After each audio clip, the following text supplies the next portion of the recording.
Hello po. Hello. Ma'am, sa Grab po. Yes po. Pick up po. Ano daw yung anong... yung stickers. Um, yung papunta ng Mandaluyong. Opo, stickers yan. Sige, sir, pwede ba pumasok kayo dito, sir? Opo. One box? Sticker? Sticker. Doon sir, pasok. Pa. Okay na po to.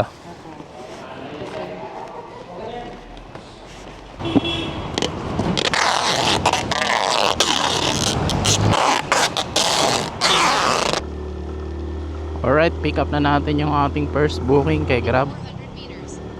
Turn right on 130 GR Araneta Avenue, south. Papunta to ng Mandaluyong for 9.6 kilometers. At ang bayad sa atin dito is 146. Parang medyo mababa ngayon yung pera. In 300 meters. Turn right on 130 9.6 tapos 146 lang. Deliver na lang natin to. Tingnan natin mamaya yung mga susunod na booking. Let's go. Del Monte Avenue.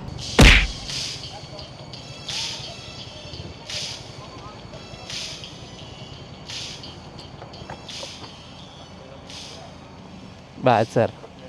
Haha. Aba. Okay na po. Thank you. Hello? Hello ma'am, sa Grab po. Apo, saan na po kayo? Sa baba na? Apo, dito na sa 598 ma'am.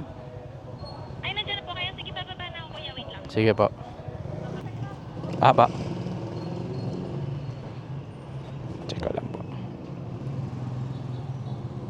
Bali 70 po. Sige.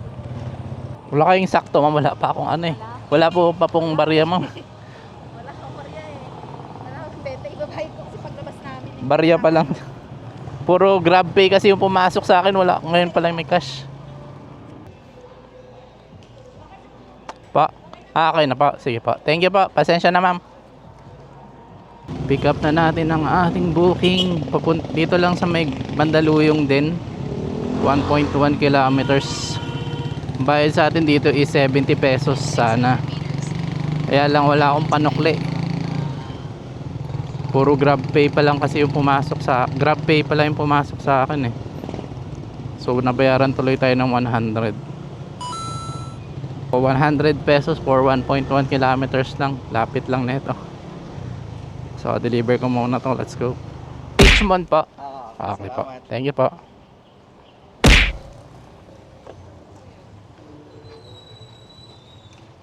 Ito lang po. Ayan lang. Okay na? Nga po. Yung payment ma'am doon na po. Okay. Right, pick up na natin yung pangatlong booking natin. Papunta to ng Monumento. Tapos for 13 kilometers. Ang bayad sa atin dito is 227. San Rafael.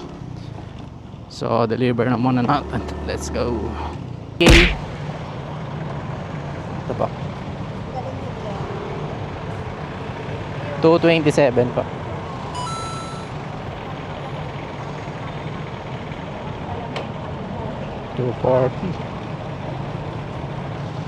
Ben. Rockford Metal.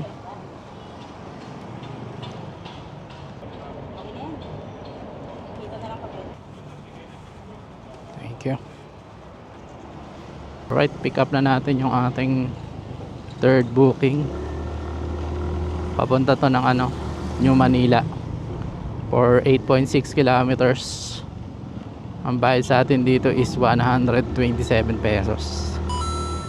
So deliver na muna natin. Let's go. Sir, 306C. Sir, pagpasok nyo, pakuha yung helmet nyo. Kanina to? Trisha. 306? Opo, 306C. Picturean ka lang. Tama. Ito lang pa. Alright, pick up na natin yung booking natin sa Lalamove. Kumuha akong booking sa Lalamove kasi Pinahinga na naman ako ni Left. Grab 39 minutes. Kaya kumuha akong booking sa Lalamove. Papunta to ng Bahay Toro. 134 yung fare. Pero meron pa akong isang booking ulit kay Lalamove. Doon din punta Bahay Toro. Double book. Pick upin ko muna. Let's go. Tatlong ganyan. Dito na lang. May numbering yan, pre, ah. Ayan, 1. Ito, 2. Right, pick up na natin yung pangalawang booking kay Lalamove. Papunta to pareho ng Bahay Toro. Right on S. Guzman. Isang 134 tsaka isang 102. In 300 meters. Turn right on A1. Itong 102 pooling kasi ito kaya mas mababa. Itong malaki yung last kong pinick up. Pero siya yung mauuna. Kaya ito muna i-deliver natin. Let's go. Tingnan nyo yung traffic dito ngayon sa EDSA. Continue straight North on 1 EDSA. North.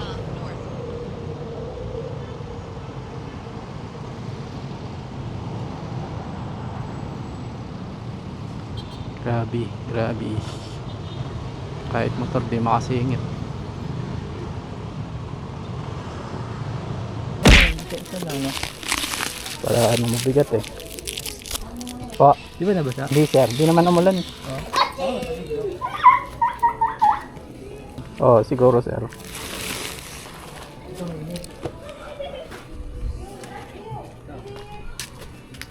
Thank you po. Stop po.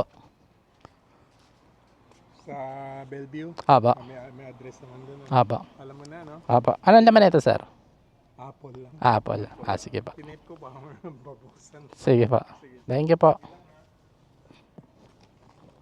So, pa tayo ng booking kay Grab. Nakaset destination kasi ako pa uwi. 8 kilometers pa yung layo pa uwi. Turn right on 129. Nakakuha ako pa ano, West. Balingasa for 6.7 kilometers. Ang bayad sa atin dito 82 pesos. So deliver na muna natin to. Let's go. Hello po. Hello? Ma'am, sa Grab po ma'am. Sa Grab po. Oo. Nandito na po ako sa Ano na?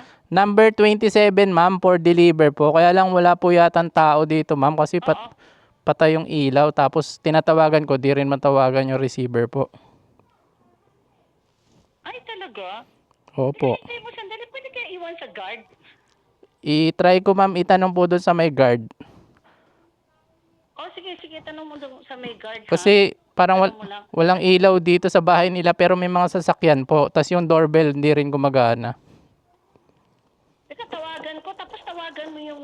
Tanong mo nga sa guard. Punta ka sa guard house. Sige po. Tanong mo kung pwede iwan. Sige ma'am. Sige.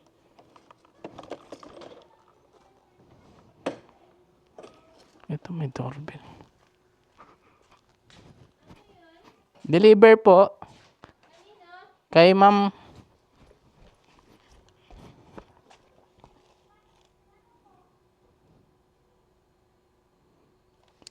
Kay ma'am Anatan po. Anatan. Ay, hindi po. Ay, sorry.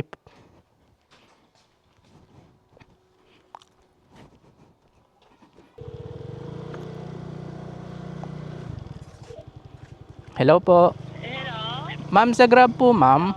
Sa Grab po. Wala tao sa bahay. Anong number po yung bahay? Go daw. Ano pong number yung bahay nyo, ma'am? Tao sa bahay. Walang tao sa bahay. Pwede po bang iwan sa guard yung ano, ma'am? Ay, hindi pwede. Paano po kaya to? Pwede iwan. Paano po kaya to, ma'am? Sandali, tawagan ko yung kapitbahay. Ayaw mo rin, iwanin ko. Sandali, anong yun yan? Sandali, antay mo ha. Tawagan ko yung kapitbahay. Ma'am, ano pong number po yung bahay nyo, ma'am? Kasi mali yung nakaano dito yung number 27. Kaya walang tao sa bahay. Tawagan ko yung kapitbahay ko. Iwan ka na roon. Kaya nga po, anong number po nung bahay nung pupuntahan ko po? Antay lang. Tawagan ko sa kapitbahay ko. Antay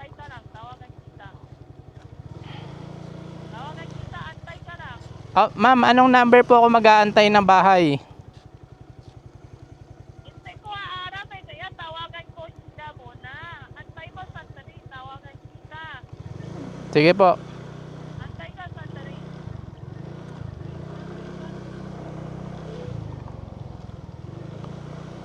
Hirap talaga kausap nitong mga incheck na to.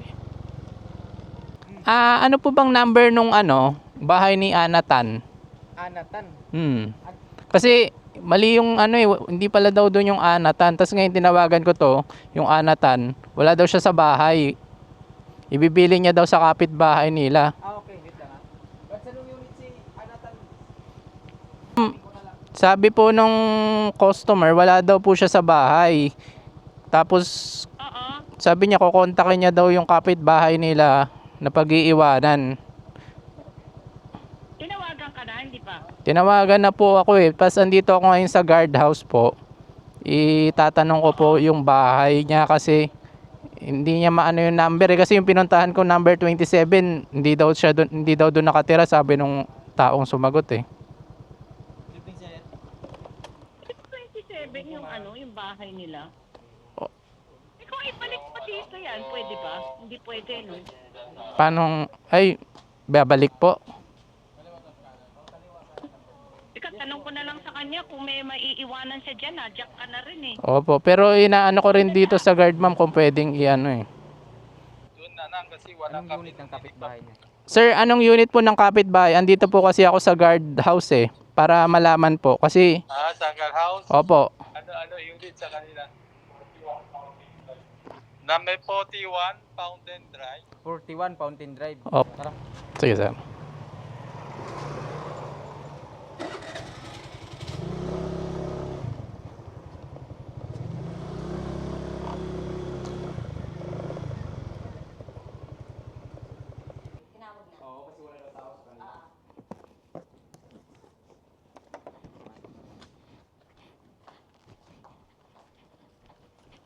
Ito po.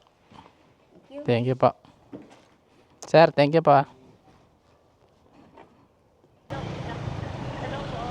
Ma'am, naiwan ko na po dun sa pinagpaiwanan ng customer po. Sa ibang unit? Opo, sa kapitbahay po nila. Sige, sige, thank you. Pasensya na, hindi ko kasi alam eh. Sige po, okay lang po.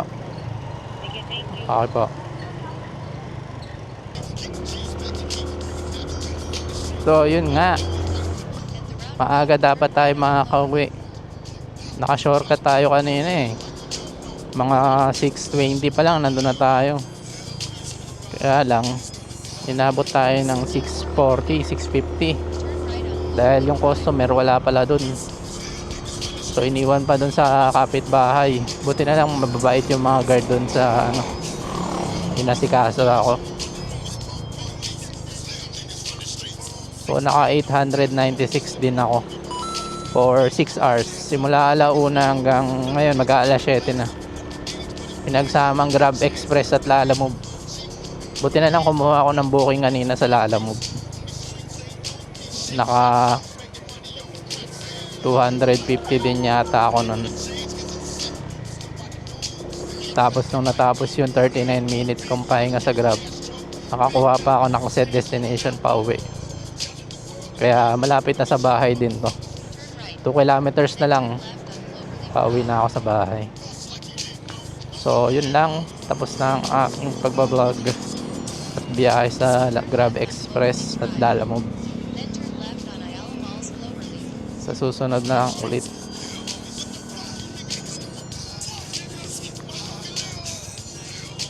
Pasko na oh.